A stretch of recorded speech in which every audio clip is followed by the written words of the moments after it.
Okay. I'm going to jump right in with the message, and I am staying on the topic of hearts. I feel led that God is keeping me in this area. Yes, I love to pray for people in their healing of any medical conditions and things like that, and I love to give encouraging messages because who doesn't want to hear an encouraging message from the Lord? But sometimes that's all we want to hear. Sometimes all we want to hear is the uplifting messages, and that's fine, and there are times for that. But what God was leading me to talk about this morning with the hearts is be quiet about what is your heart posture for this incoming year. We are in a new year. Be quiet. We are in a new year. And God is wanting to fix our hearts. He is wanting to heal a lot of us, not only physically and spiritually, but what is your heart posture? What's in your heart that needs to be dealt with? Because a lot of people, they have a dirty heart. I don't mean to be rough, but I may have to get a little rough with this. But some of you, and I'm not talking about like just unbelievers, a lot of people in the church got dirty hearts. And that's unfortunate. And I'm not judging anybody, but God is also dealing with me in certain areas where it's certain things in my heart that He got to fix. It's certain things in my heart that I know that it has to go. It's certain mindsets within me. They have to change. There's certain ways that I think and do things that it has to change in me. So don't feel like I'm getting on here condemning anybody, because I'm not. But sometimes we have to listen to the hard, unpopular messages, because some people think they're good.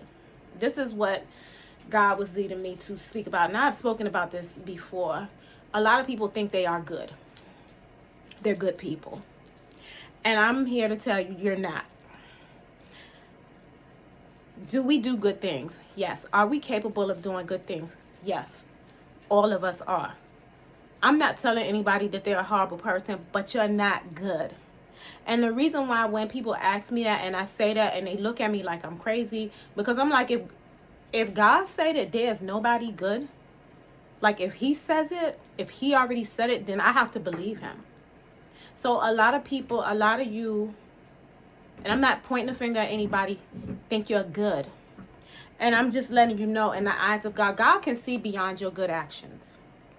God can see beyond your good words. He can see beyond your good deeds. He can see beyond all of that. And I want to just jump in with the word, because I always like to bring word so that, you can get a reference. So what I'm going to start with is in Genesis 4. I'm not going to read the whole thing, but in Genesis 4, Cain murders Abel. So pretty much I'm going to jump down to verse, let's say 2. No, let's say in verse 3. So and it starts, I'm in the New King James Version. It says, and in the process of time, it came to pass that Cain brought an offering of the fruit to the ground to the Lord. Verse 4, Abel also brought of the firstborn of his flock and of their fat. And the Lord respected Abel and his offering, but He did not respect Cain and his offering. And Cain was angry, and his countenance fell. So the Lord said to Cain, why are you angry, and why is your countenance fallen? If you do well, will you not be accepted? And if you do not do well, sin lies at the door, and its desire is for you, but you should rule over it. Now Cain talked with Abel, his brother, and it came to pass that when he was in the field, that Cain rose up against Abel and killed him. I'm going to leave it right there. So a lot of people looking from the outside in, off the break, somebody that's not reading or understanding how God is, what His standard is, and just reading this, they would be like, well, what did Cain do wrong? Why didn't God accept, his offering? See, this is the thing. You see people doing stuff, and from the outside looking in, it looks like they're a good person. They're doing this good thing. They're giving this offering to God, or whatever it is. It might not even necessarily be to God, but you see them doing these things, and you're thinking, oh my God, they're such a good person because they're doing these things. But see, the thing is, man don't see the heart of God. God see your heart. That's the thing. God see your heart. And God saw Cain's heart. And his heart was wicked. even though it looked like on the outside, from the outside looking in, that he was doing something that was good. And that's the thing. A lot of people, even in the church, you see a lot of people that's in the church coming, worshiping, serving on the team, praying for people, doing this and doing that, and their heart is dirty. And some of our hearts is dirty. Some of our hearts got things in it that need to be wrung out. And you think that you're okay with God because you're doing all of these things, but you're not. You're not. And I'm going to jump, and like a lot of people are not going to want to hear this. See, because good people, if most people that really think they're good, I automatically think, if you really think that you're a good person, I'm like, you got to know. Like, I feel like something is not right with you if you deep down think you're a good person. Because I'm not going based off of the world standard, like based on God's standard. If you really think that you're a good person based on God's standard, then I'm a little leery of you. But that's a whole nother situation. I know this is a little different than how I'm normally talking, but this is what God led me to speak about today. I'm in Isaiah 64, verse 6. It says, but we are all like an unclean thing, and all our righteousness are like filthy rags. So God is saying all of your righteousness, all of your righteous works, all of your righteous actions are like filthy rags in his sight. So we can sit up here and say, oh, I do this and I do that. I don't do this and I don't do that. And, and put on this show in front of people. But in God's eyes, if he know your heart. Because people are always like, oh, God knows my heart. Yeah, he do. He do.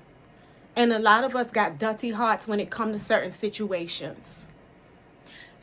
Let me, it was something that I was reading today. And you might not do this and you might not do that. You might not be doing these things. But let me tell you something. If God asks you to do something, if you know that it's something that God asks you to do, no matter how big or small, and you choose not to do it, that is rebellion. Now, you might think, oh, that's something that's small.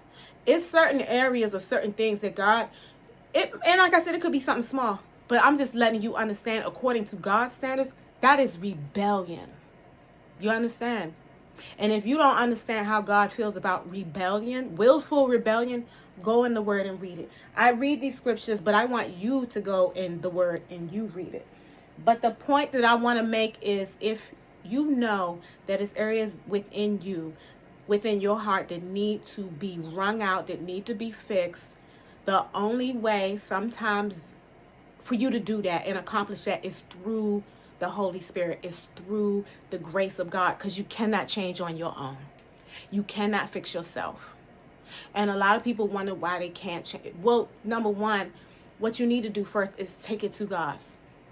I'm going to challenge you today. Go to God. When you pray, go to God and ask him, Lord, is there anything within me, within my heart, that is not pleasing to you? That's number one.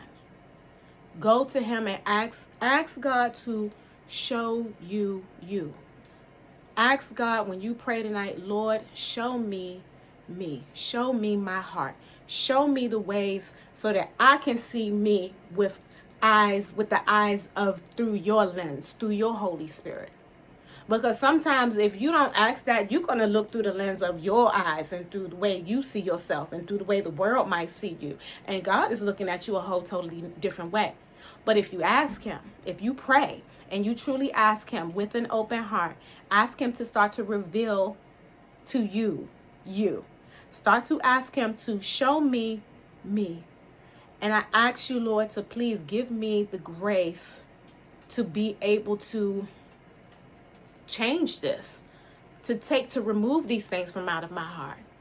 Because the first step of changing, a lot of people don't change. You'll see them, they get old and they still the same.